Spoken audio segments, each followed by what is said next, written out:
C'est quoi déjà le plus fort joueur?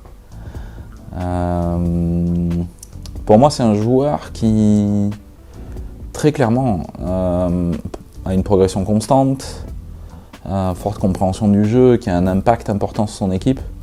Premier qui me vient en tête, c'est Romain Sato, de Valence. On joue contre Valence sur ma première année pro après quelques mois. Et à lui tout seul, il nous a détruits sans forcément avoir des grandes stats. Et c'est dans la droite lignée de joueurs comme Amarassi, Livio Jean-Charles, ou chez nous, Terry Tarpé. Ce sont des joueurs qui ont un gros impact sur l'équipe, sans pour autant marquer 20 points ou faire 10 passes par match. Théo Malédon. Il y en a plein, même cette année, je pourrais en citer plusieurs. Je pense à Théo parce que je me souviens à 17 ans, il sort d'un gros match et le lendemain matin à 8h30, il était dans la salle en train de bosser comme si de rien n'était. Donc c'est typique pour moi des joueurs qui ont un objectif en tête et qui se donnent les moyens et que c'est pas parce qu'ils font un gros match qu'ils s'arrêtent de travailler.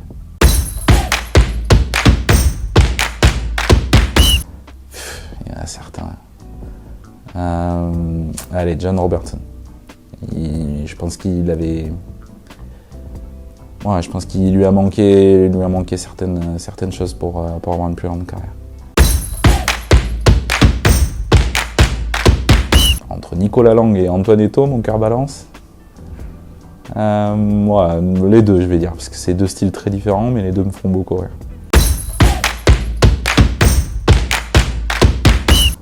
Daryl Watkins. Pourquoi Daryl? Parce que je pense qu'il aurait pu avoir une autre carrière. Et une partie de pourquoi en tout cas il n'a pas réussi à avoir la carrière qu'il aurait dû avoir.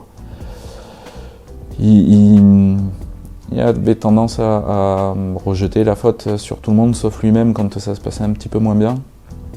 Pas aidé sur son entourage certes, mais voilà, je pense qu'avec une plus grande remise en question, il aurait pu avoir une plus grande carrière. Real Madrid. On joue contre eux début septembre, en pré-saison, en 2018. On va jouer dans leur centre d'entraînement avec toute l'armada madrilène. Très impressionnant.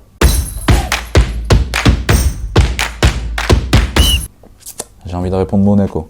Parce que je sais que si on n'est pas dans l'intensité, on va prendre une de deux.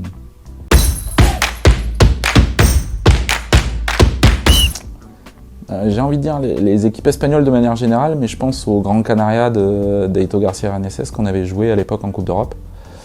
Ils avaient peut-être quelque chose comme 10 systèmes de jeu offensifs, sauf qu'ils étaient capables de jouer un seul système.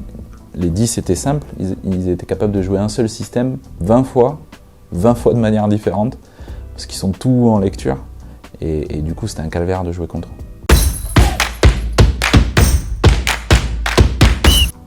Ouais, le Real Madrid. Non, le Real Madrid du match de pré-saison qu'on joue, il y avait 15 joueurs avec très très grand talent partout. Non, j'ai pas d'équipe où je pourrais dire ça. Ça serait plus des joueurs, je me souviens de Prepelic ou Andjusic cette année, les joueurs qui ont tendance à jouer avec les règles, à truquer un peu, à en faire beaucoup. C'est plus ça. Eito Garcia Reneses, quand on a joué contre lui avec Gran Canaria. J'ai envie de répondre Vincent Collet. Voilà, ça fait partie des entraîneurs qui... certainement l'un des plus grands, si ce n'est le plus grand entraîneur français de l'histoire. Et c'est l'entraîneur qui m'a fait beaucoup d'impression. J'ai pas d'entraîneur plus inspirant. J'essaie de m'inspirer un peu déjà des personnes avec qui j'ai travaillé. Donc il y a eu Pierre Vincent, il y a eu J.D. Jackson, Zvezdan Mitrovic, les personnes avec qui j'ai travaillé aussi qui n'étaient pas head coach, comme Mehdi Mari ou TJ Parker, qui sont aujourd'hui en poste. Et les entraîneurs que j'ai pu scouter au fur et à mesure des années, notamment Vincent Collet que j'ai beaucoup étudié.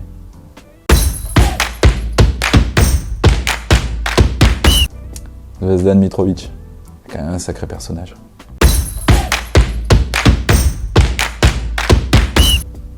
Il y a beaucoup d'entraîneurs, je pense, de jeunes entraîneurs qui sont prometteurs, qui sont en poste aujourd'hui, que ce soit en JP Elite, en Pro B, en National 1, ou même en Espoir. Jordan Bernard, par exemple, qui est chez nous, est un entraîneur prometteur.